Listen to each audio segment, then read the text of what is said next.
Dr. Manish Jain. In this COVID times, it has become extremely important how to manage cancer with COVID. Now, how do you diagnose COVID? What is COVID? COVID is a type of virus which is SARS-CoV-2. And how do we diagnose it? We diagnose it when patient has got fever, cough, breathlessness, tiredness, myalgia, or muscle pains, loss of taste, loss of smell. So all these patients who are at high risk, they will have this kind of symptoms. If a patient gets any of these symptoms, definitely they go to the lab, they do their COVID testing, they do an HRCT, they do an X-ray test, they look at the saturation, they go to the flu OPD.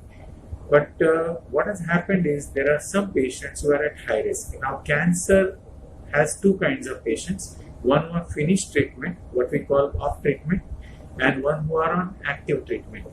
The active treatment patients are at higher risk. Now, how do we know this? There are no systematic reports on this, but there was a higher reporting in cancer patients from patients, details of Italy, US and China. We got to know that cancer patients, along with certain other patients like diabetes, obesity, kidney patients, cardiovascular, older patients, patients on steroid, bone marrow transplant patients, and in cancer also some patients like lymphoma, leukemia, patients who are on immunosuppressive therapies, patients who have lung cancer, who have undergone radiation to the chest.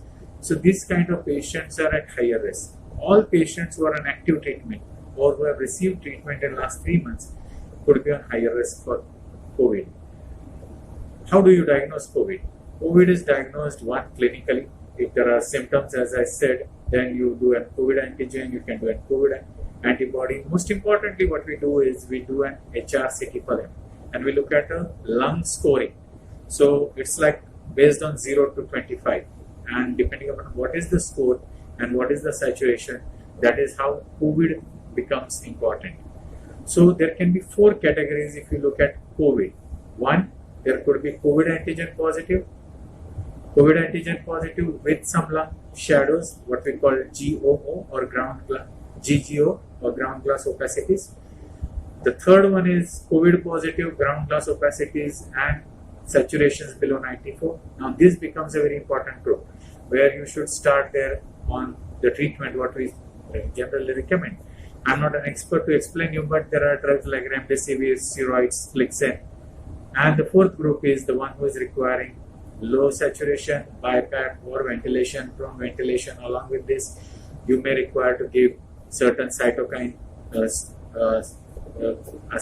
treatment drugs like tocilizumab.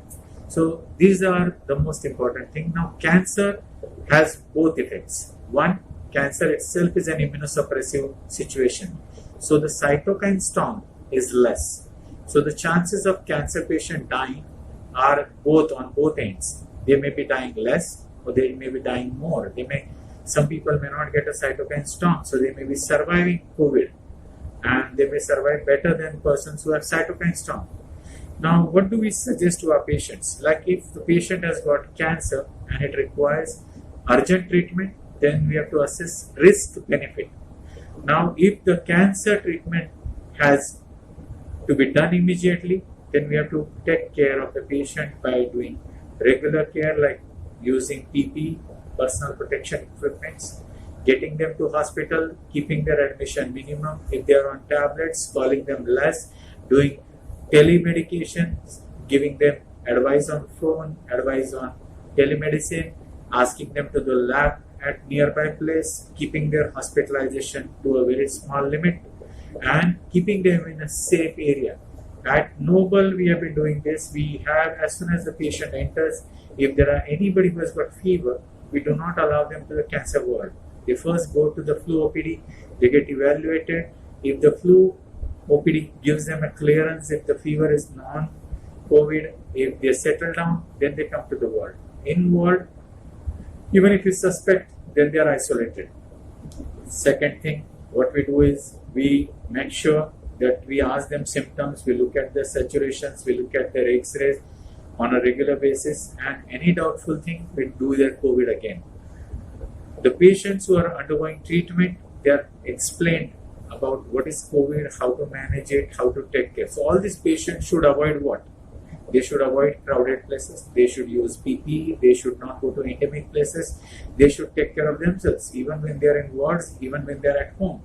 So hand wash, using a mask, and proper care is all required.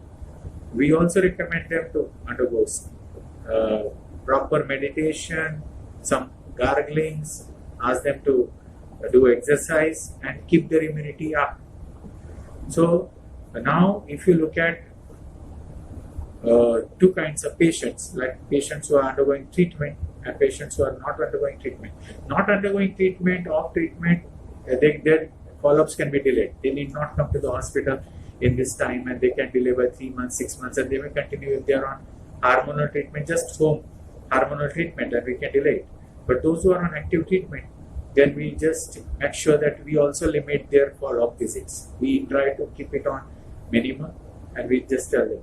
If they are receiving radiation, then we have 2 or 3 patterns of doing radiation.